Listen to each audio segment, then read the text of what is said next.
प्रेम से बोलो श्री राम। एक पंडित जी थे, एक कथा मुझे अभी याद आ रही है। एक संत थे, पुराने जमाने के संत थे बहुत। वो एक कथा बताते थे।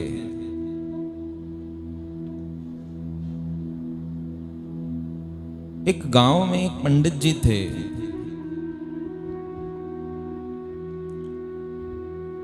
जन्म कुंडली बनाना और इत्यादि मुहूर्त देखना, लोगों को बताना, ये उनका काम था। पंडितों का काम होता है।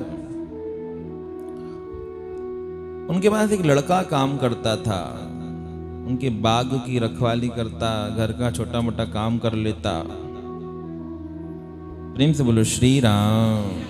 सतनाम साखी, सतनाम साखी।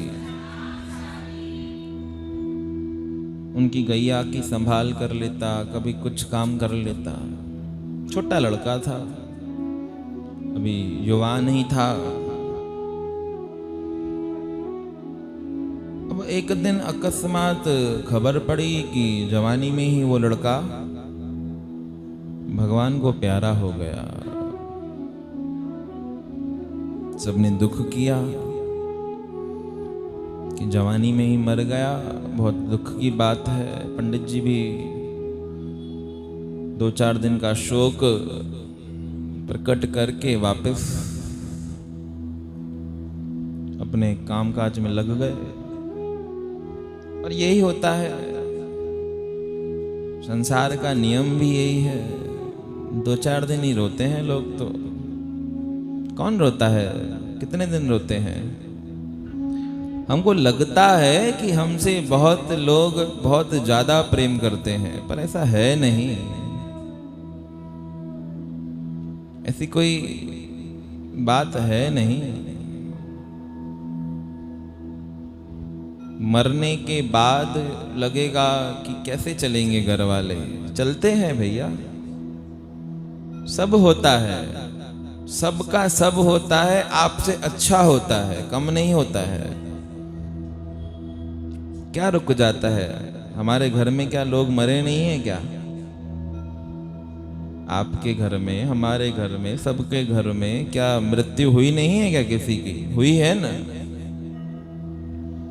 तो क्या रुक गया जीवन में? खा नहीं रहे हैं, पी नहीं रहे हैं, घूम नहीं रहे हैं, सब तो कर रहे हैं। इसी का नाम तो माया है। इसी का नाम परमात्मा ने दिया कि मम माया दुरत्या। मेरी माया बहुत कठिन है। भूल जाते हैं। जिस लोक में हम निवास करते हैं, प्राय इस लोक का नाम भी विस्मृति लोक है। भूलना है यहाँ पर, भूल जाते हैं जल्दी। तो ऐसे अनित्य संसार से, झूठे संसार से प्यार करना, प्रेम करना कहां तक बुद्धिमानी है? है बुद्धिमानी? फिर भी होता है, फिर भी तो होता है ना। यहीं पर ही पड़े हैं ना फिर भी। तो पंडित जी महाराज लग गए अपने काम में। अब एक दिन सर्दी का टाइम था, जैसे ही आकर कक्ष में सोने लगे तो क्या देखते हैं, वो उनका लड़का जो मर गया था वो सामने खड़ा है। प्रेम से बोलो श्री राम। डर गए, अरे तुम कौन हो? तो पहले तो उसने आवाज नहीं दी। 1-2 मिनट आंखें बंद करके फिर खोली, बंद करके फिर खोली। चीं दिख तो रहा है। उनको लगा कि मेरा वहम होगा, पर वहम नहीं था। डर गया, लाइट जलाई, देखा, अरे कौन हो तुम? तुम तो मर गए थे। बोला हाँ मैं मर तो गया हूं, अभी भी मरा हुआ ही हूं। अब जब मर गए हो तो दिख क्यों रहे हो और मुझे ही क्यों दिख रहे हो? आपसे मेरा थोड़ा स्नेह है, आपके दर पे काम किया है। बोला और कोई तो नहीं दिखता है मरने के बाद, तुम क्यों दिख रहे हो?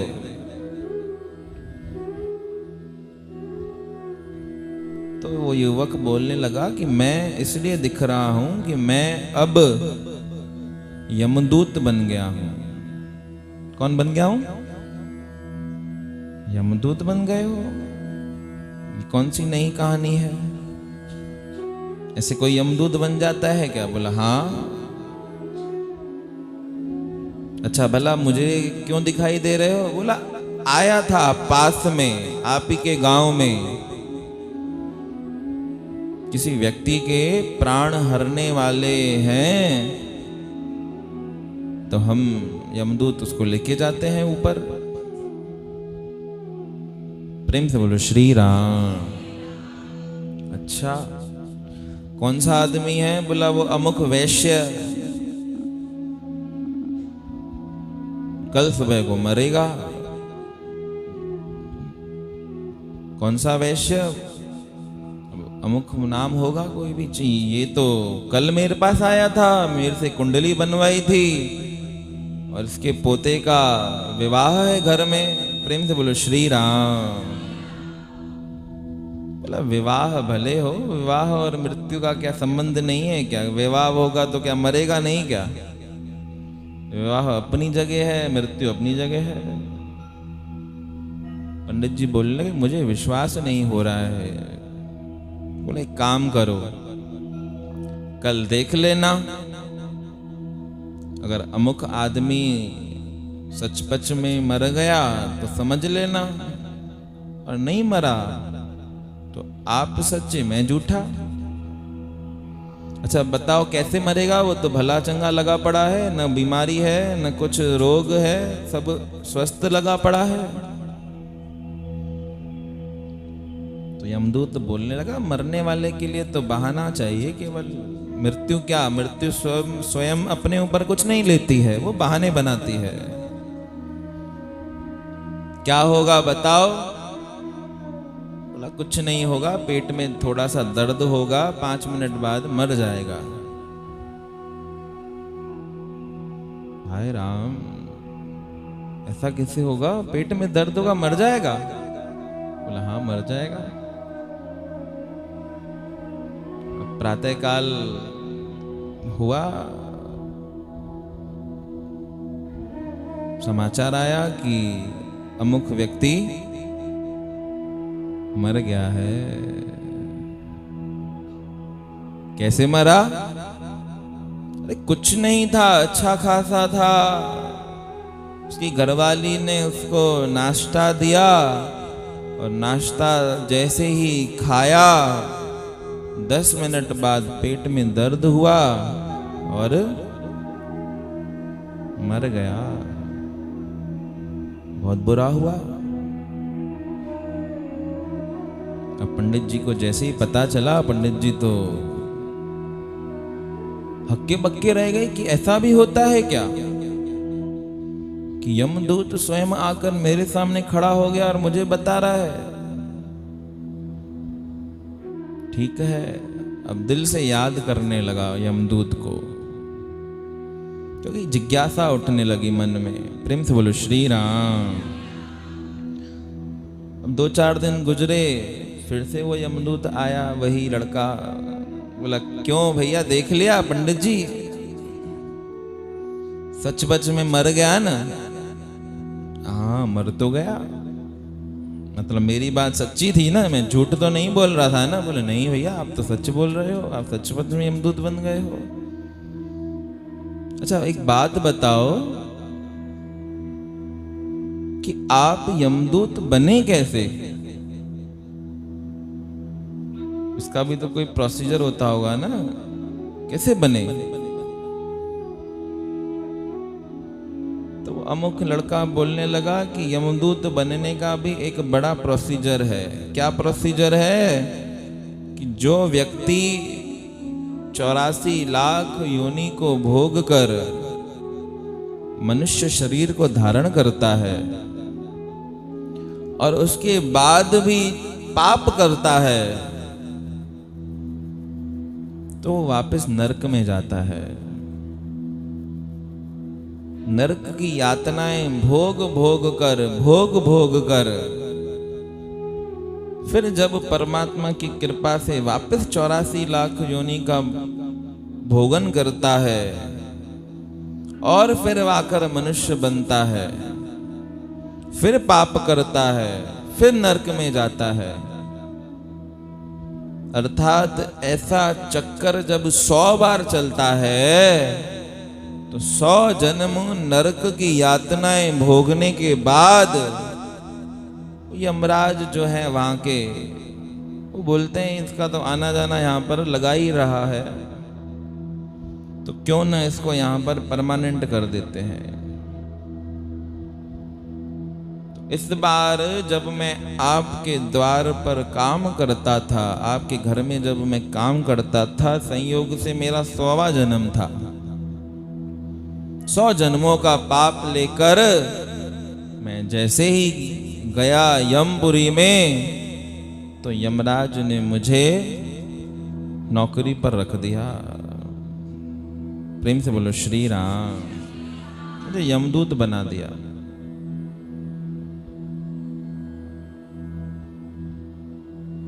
अच्छा, आते रहा करो आप यहाँ पर, आपसे मिलकर अच्छा लगता है।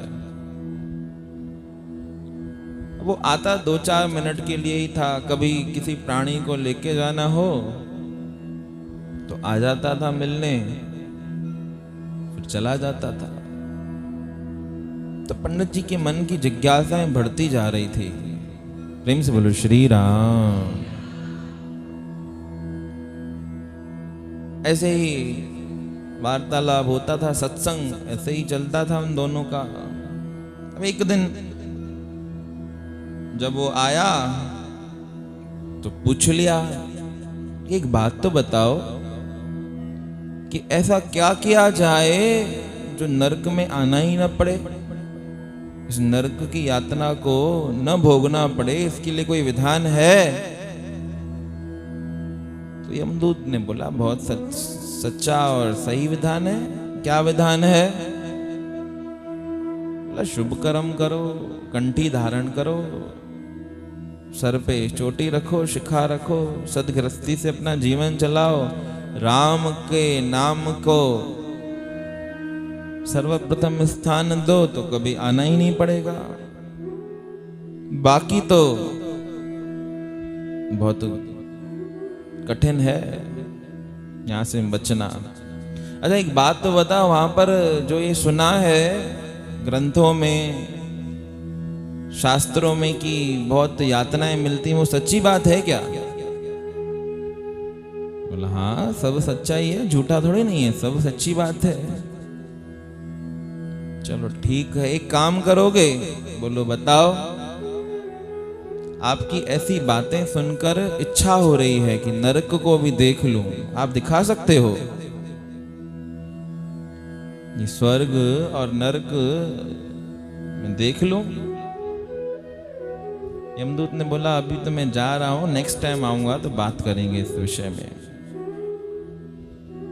2-4 दिन गुजरे, फिर वो आया और आकर पंडित जी ने बोला कि मुझे स्वर्ग और नरक देखना है। तो यमदूत ने बोला कि ये सशरीर तो संभव नहीं है, क्योंकि यमराज के पास जो भी जाता है वो मरने के बाद ही जाता है, और आप जान के करोगे क्या, ये तो बताओ। तो पंडित जी बोलने लगे एक बार देख के आऊंगा, जो वहां पर अनुभव होगा वो यहाँ पर धरती पर सबको बताऊंगा कि ऐसा ऐसा होता है। मेरी बात 2-4 लोग तो सुनेंगे।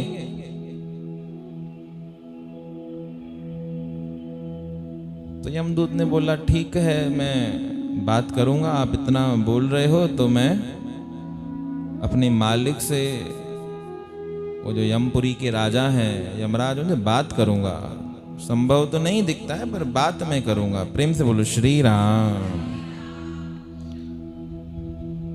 अब एक दिन यमराज बहुत प्रसन्न होकर बैठे थे, तो उसी यमदूत ने आकर प्रणाम किया।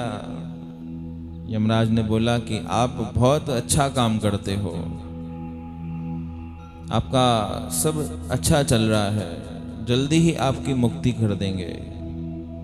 बोला मुक्ति तो ठीक है, पर आपसे एक और भी बात चाहिए थी। बोलो बताओ। कि आप जो हमको भेजते हो धरती पर लोगों की मृतक आत्माओं को लेके आने के लिए, तो 2-4 मिनट पड़े होते हैं तो वहां पर एक हमारे बहुत अच्छे मित्र हैं, पंडित जी हैं,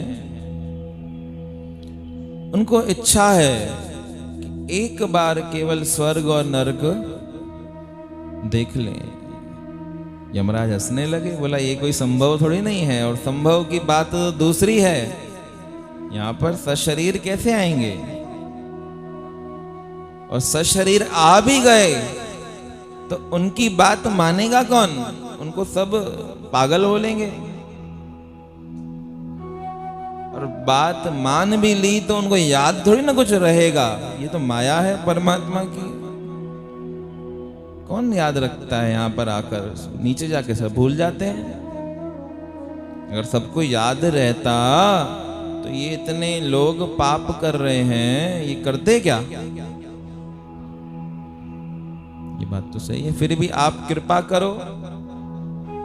बोला ठीक है, किसी अमुक दिन पर कोई ऐसा दिन हो जब आप फ्री हो तो आके पूछना, फिर देखेंगे। अब संयोग बना, एक दिन यमपुरी में अवकाश था, आज किसी को मरना नहीं था, और मरना भी था तो उस यमदूत के ऊपर कोई ड्यूटी नहीं थी।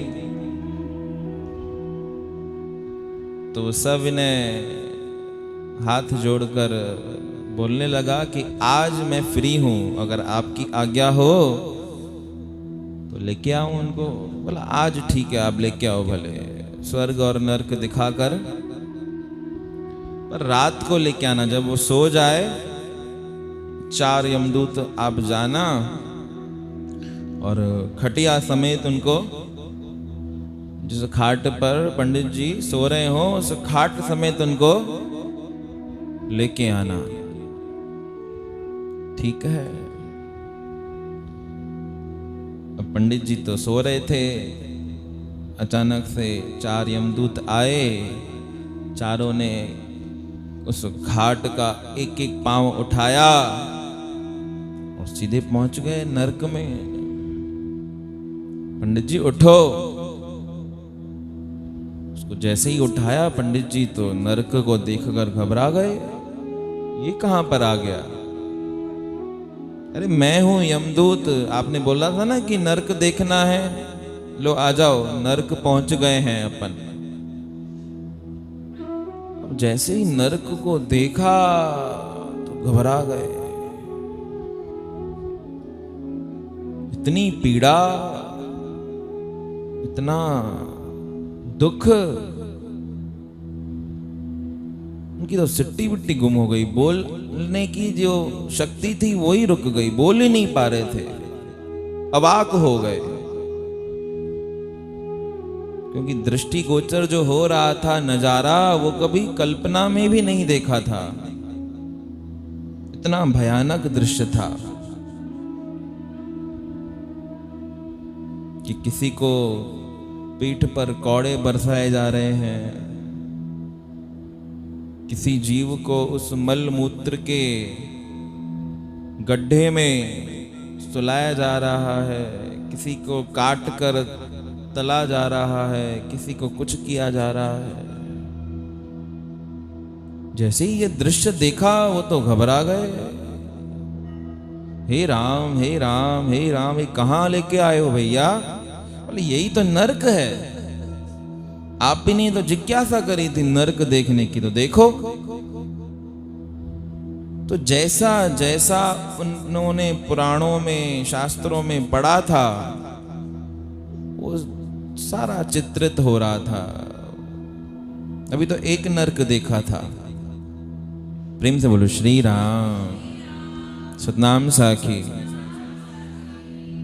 ऐसे 28 प्रकार के नर्क थे, 28। बोला इस पाप को करने से ये नर्क मिलता है, इस पाप को करने से ये नर्क मिलता है। उन्होंने बोला भैया मुझे तो अब देखने की शक्ति ही नहीं है, ऐसे खतरनाक है ये तो। अच्छा एक बात बताओ कि इन नरकों में से जान कैसे छूटेगी? मुझे तो यहाँ पर फिर आना ही नहीं है कभी। तो यमदूत बोलने लगा आपको यहाँ पर आना पड़ेगा। अरे हो गया ना, अब क्यों आऊं? मैंने देख लिया, मुझे नहीं आना है। तो यमदूत ने बोला कि आपका हिसाब किताब आपको यहाँ पर लेके आएगा। मेरा कौन सा हिसाब किताब है? बोला आपने एक चरमकार, चमार होता है ना, उससे एक बार जूता बनवाया था और जूता बनवाने के बाद 2 पैसे मुद्रा थी वो आपने दी नहीं थी। आपने बोला कि हम पंडित हैं, आप क्या हमसे पैसे लोगे, छोड़ दो। तो मेहनत की कमाई का वो 2 पैसा आपने चुकाया नहीं है। वो 2 पैसा चुकाने के लिए आपको यहां पर आना पड़ेगा। प्रेम से बोलो श्री राम। अब और ज्यादा डरने लगा, क्या करना पड़ेगा आकर? बोले यही भोगना पड़ेगा जो ये सब देख नहीं रहे हो क्या? एक कढ़ाई में तल रहे हैं, टुकड़े टुकड़े हो रहे हैं, सब ऐसे ही करना पड़ेगा। कोई रियलिटी है? वो शरीर उस प्रकार का होता है ना, उस प्रकार के शरीर का निर्माण होता है। जैसे ही देह का त्याग किया एक तीसरा शरीर बन जाता है जिसको सूक्ष्म शरीर कहा जाता है। अब पीड़ा समान होती है, सुई लगने की पीड़ा अपन को भी होती है, सुई लगने की पीड़ा उस शरीर में भी होती है। फर्क सिर्फ इतना है कि सुई हमको लगेगी तो पीड़ा के साथ साथ रक्त भी बहेगा, परंतु उस शरीर में रक्त नहीं होता है, पीड़ा समान होती है, नाश नहीं हो सकता। ये नाशवान है, ये जड़ शरीर है।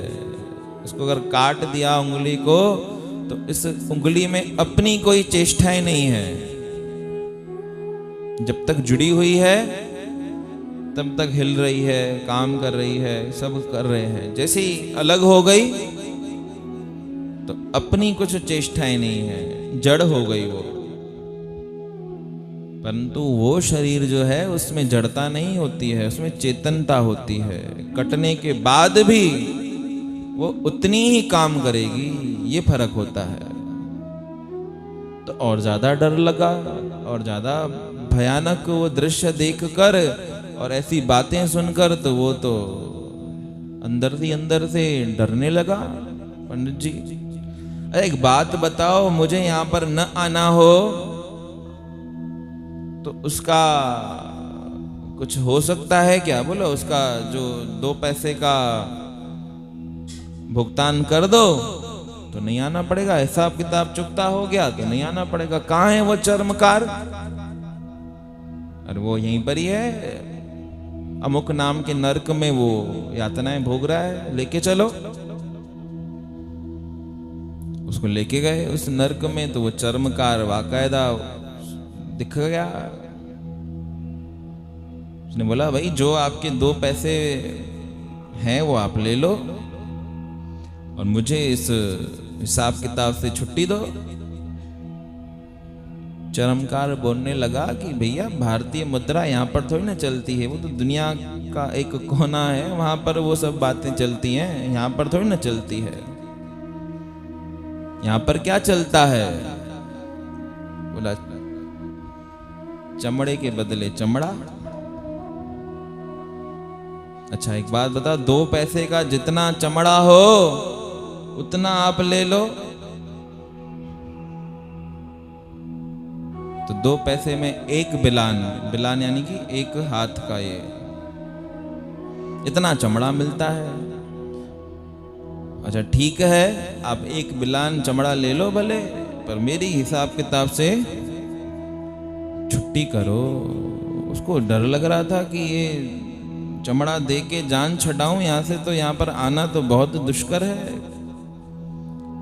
ठीक है, अब पंडित जी को बोला आप मुड़ जाओ, आपकी पीठ में से चमड़ा निकाल देते हैं। बाकायदा उस चर्मकार ने 1 बिलान चमड़ा उसकी पीठ में से निकाल दिया। बहुत पीड़ा हुई। ये पीड़ा उस पीड़ा से बहुत कम थी। प्रेम से बोलो श्री राम, सतनाम साखी। जैसे ही वो चमड़ा उसने उतारा, तैसे ही वो पंडित जी बोलने लगे यमदूत को, चलो मुझे अब धरती पे लेके चलो, मुझे अब कुछ नहीं देखना है, नर्क वर्क आप जानो, मुझे धरती पे जाना है। इतना सब कुछ देख लिया, अब क्या यहाँ पर रहने से फायदा। अरे आपने तो अभी स्वर्ग कहाँ देखा है, स्वर्ग भी तो देखना है आपको। बस स्वर्ग वर्ग नहीं देखना है मुझे, चलो लेके चलो, मेरा जी घबरा रहा है, डर लग रहा है बहुत। तो यमदूत ने बोला एक बार स्वर्ग देख लो, ये जो पीड़ा है ना थोड़ी कम हो जाएगी। ठीक है, उसको नरक में से निकालकर स्वर्ग की ओर लेके गए। अब जैसे ही स्वर्ग का रास्ता आया, स्वर्ग नहीं आया, स्वर्ग का रास्ता आया, तैसे ही उसकी पीड़ा भी कम होने लगी। प्रेम से बोलो श्री राम। स्वर्ग के दरवाजे पर जाकर खड़ा हुआ वो पंडित और वो यमदूत, देखा तो अचरज से भर गया। इतने सुख, ये तो पृथ्वी से करोड़ गुना ज्यादा है, इतने सुख मिलते हैं यहाँ पर। क्या तो भोग है यहाँ पर, क्या तो सुंदरता है, क्या ऐश्वर्य है, ऐसा तो मैं कभी कल्पना में भी नहीं देखा है। प्रेम से बोलो श्री राम। यमदूत ने बोला हाँ यहाँ पर ऐसा ही है। राग रागनियां चल रही हैं, गंधर्व नृत्य कर रहे हैं, अप्सराएं घूम रही हैं, जो सुकृत को प्राप्त होकर देव बने हैं वो देवता विचर रहे हैं। और ऐसा उनका ऐश्वर्य वो देखकर अचरज से भर गया। दूर एक विमान की तरफ उसकी दृष्टि गई।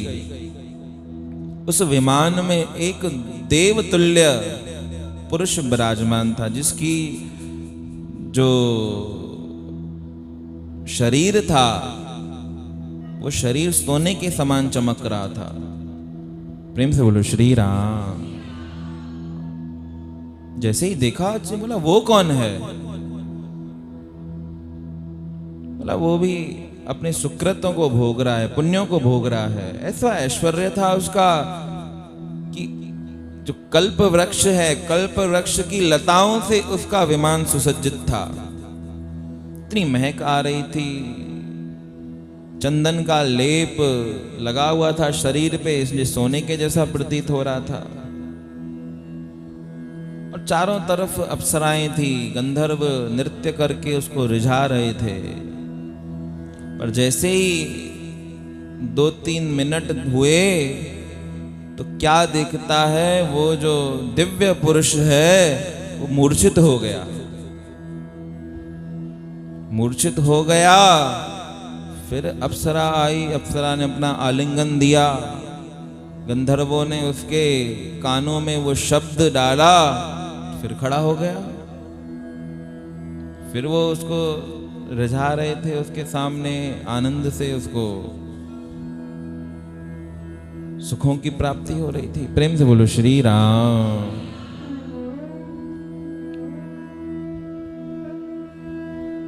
2-4 मिनट हुए वरी गिर गया, फिर से वही दृश्य ऐसा हो रहा था बार बार।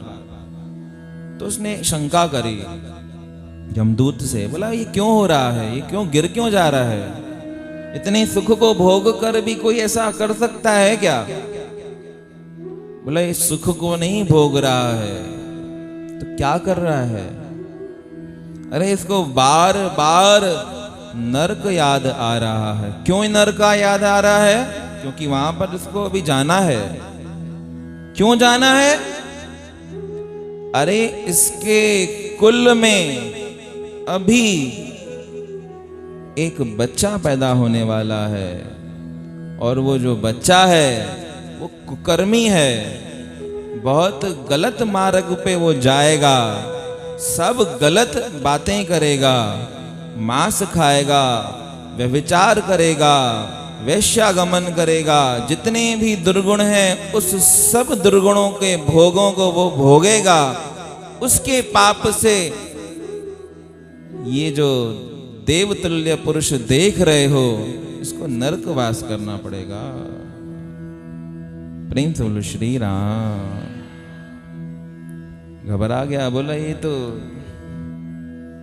कैसा चक्कर है आपके स्वर्ग और नरक का, इतना भयंकर, मेरे को तो डर लग रहा है, मेरे को जल्दी धरती पे ले चलो। अब एक बात शंका हो सकती है हमको भी कि कर्म तो उसने किया नहीं, कर्म कौन करेगा? कर्म तो कोई और आकर करेगा, किया नहीं है, करेगा। उसका फल उसे अभी मिल रहा है कि नरकवास भोगना पड़ेगा। तो संतों ने बोला कि भले ही स्वर्ग में जीव की प्राप्ति हो जाती है, पर जब तक अपने कुल कुटुंब से आसक्ति जुड़ी रहती है तब तक जीव को उसके पापों का भोग करना पड़ता है। आसक्ति ही तो दुख देती है, जिससे आसक्ति है उसके सुख और दुख हमारे ऊपर लागू होते हैं।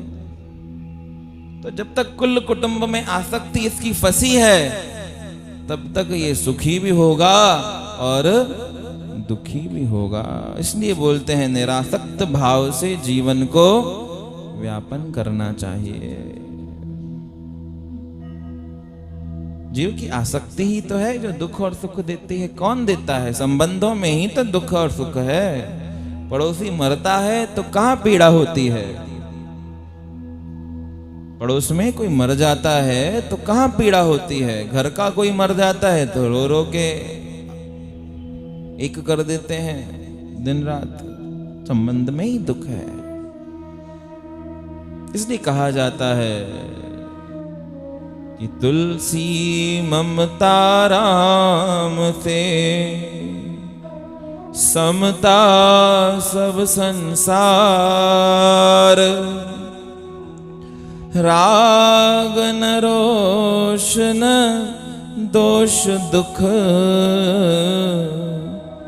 दास भये भव पार। तुलसी ममता राम से समता सब संसार।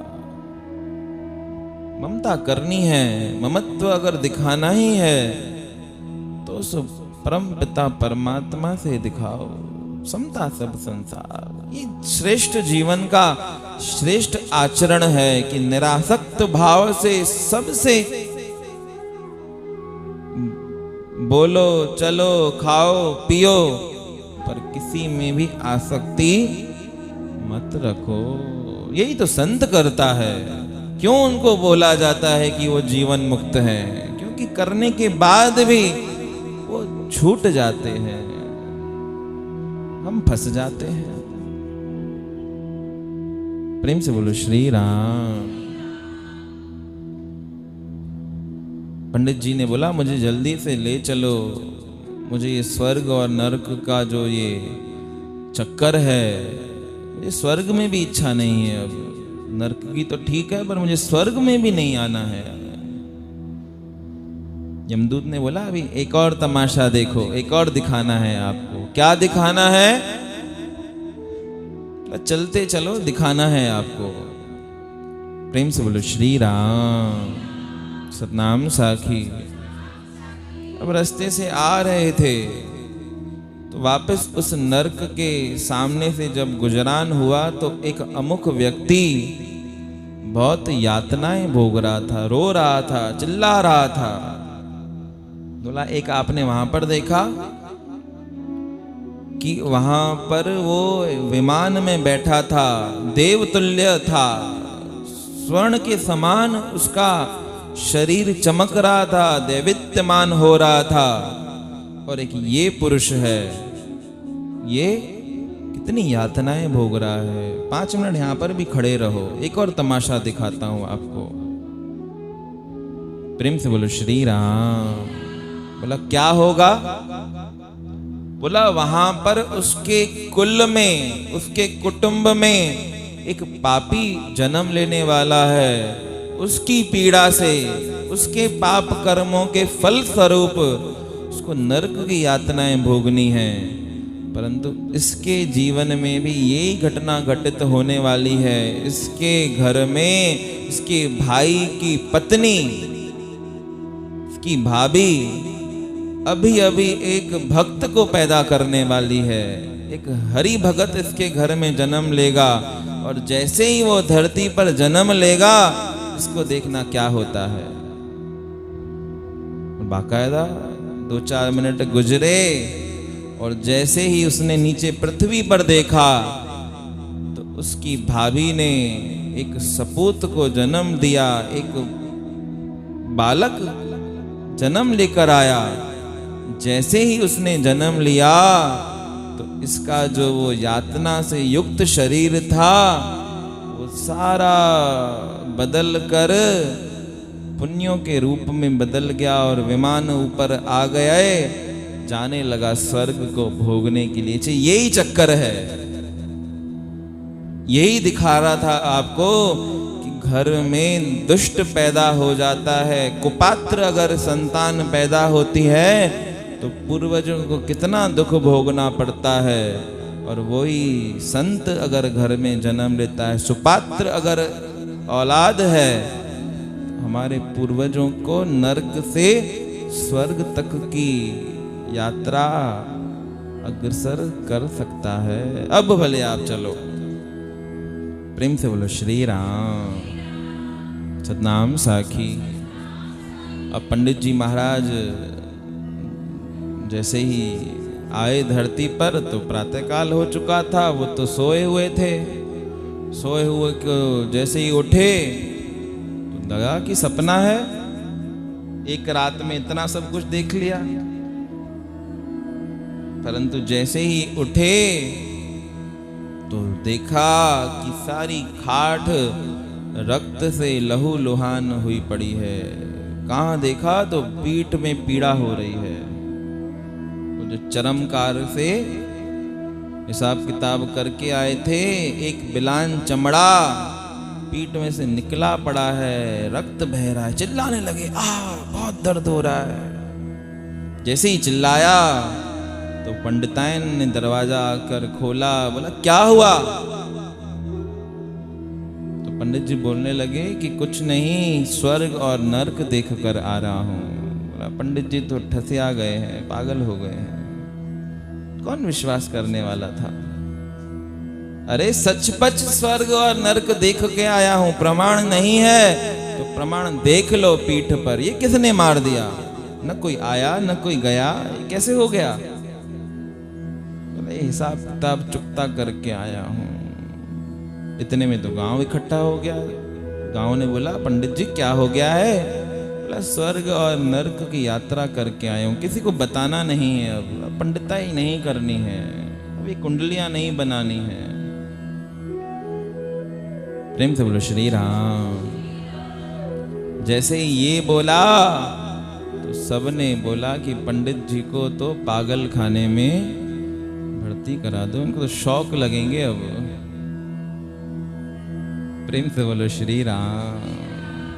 लोगों का ऐसा बोलना तो पंडित जी और जोर से हंसने लगे। बोले मुझे पता था कि कोई नहीं मानेगा, इसलिए मैं बता नहीं रहा था आपको, पर आपके लिए हम पागल ही सही, पर मुझे अब किसी से कोई कुछ भी मतलब नहीं है। उसी समय सारा वो काम काज छोड़ दिया, पंडिताइन को प्रणाम कर दिया कि हे पंडिताइन, अब नहीं होगा, अब सब देख लिया, अब कुछ नहीं करना है, अब कोई इच्छा रही नहीं, अब जितना जीवन श्रेष्ठ बचा है, श्रेष्ठ है, वो सब उस परम पिता परमात्मा को देना है। उसी समय निकल गए घर से और फिर कभी वापस ना आए। शास्त्र कहते हैं कि उन्होंने उस परम पिता परमात्मा की ऐसी भक्ति करी, ऐसे उस राम में लीन हो गए कि फिर उनको स्वर्ग और नरक के चक्कर में फिर कभी पड़ना नहीं पड़ा, वो फिर निकल गए। तो जीवन में ऐसे कभी कभी अकस्मात ऐसे प्रसंग बन जाते हैं जब रियलिटी सामने आती है। परंतु मूर्खता की बात तो ये है कि सब कुछ जानने के बाद भी इस जीव के ऊपर माया का पर्दा ऐसा पड़ा है कि सब कुछ जानने के बाद भी परमात्मा को याद नहीं कर पाता है। प्रेम से बोलो श्री राम। तो ये कभी कभी विचार करें कि क्या करना है, क्या कर रहे हैं, कैसे कर रहे हैं, क्यों कर रहे हैं, क्या यही करने के लिए आए थे? मन बोलेगा नहीं, और जिस दिन मन ने हाँ बोला कि हाँ ये करने के लिए आए थे, तब सचपच समझना चाहिए कि यात्रा सही दिशा में चल रही है। तब सचपच समझना चाहिए कि हम बैल नहीं हैं। हम कौन हैं? हम इंसान हैं, हम मनुष्य हैं, हमारे साधन श्रेष्ठ हैं, हमारी यात्रा श्रेष्ठ पथ पर चल रही है, और इसका उत्तर कोई और नहीं देगा, स्वयं का मन देगा। ना मैं दे सकता हूं, ना कोई और दे सकता है। ये स्वयं का मन सबको अपने आप देगा कि हाँ मेरी यात्रा सही चल रही है, जो करना था वो मैं कर रहा हूँ, क्योंकि साक्षी यहाँ पर है। वो जो परमात्मा की चेतन शक्ति है वो यहाँ पर है। अगर उसके बाद भी अगर नहीं माना तो भोगने पड़ेंगे ऐसे ही नरक और स्वर्ग के चक्रों को। स्वर्ग भी कोई इतना कोई वो नहीं है, स्वर्ग से भी पतन हो जाता है। पुण्य पुंज जो होते हैं जब तक फलित होते हैं तब तक स्वर्ग आदि लोकों में अपन यात्रा कर सकते हैं। होटल में तब तक ही रह सकते हैं जब तक रेंट पे किया है। जिस दिन रेंट खत्म वो निकाल बाहर फेंकेंगे, बोलेंगे जाओ यहाँ से, आपका टाइम पूरा हो गया, चेकआउट टाइम पूरा हो गया। तो स्वर्ग आदि लोगों का हिसाब किताब भी ऐसा ही है।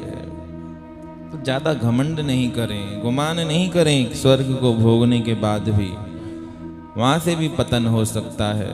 तो ऐसे भगवान को अपना बनावें, ऐसे गुरु को अपना बनावें, ऐसे परमात्मा के नाम से लेव लगा दें जो फिर जन्म मरण के चक्कर में आना ही नहीं पड़े। बोल सदगुरुदेव भगवान की जय। सदगुरु स्वामी टेऊ राम महराज।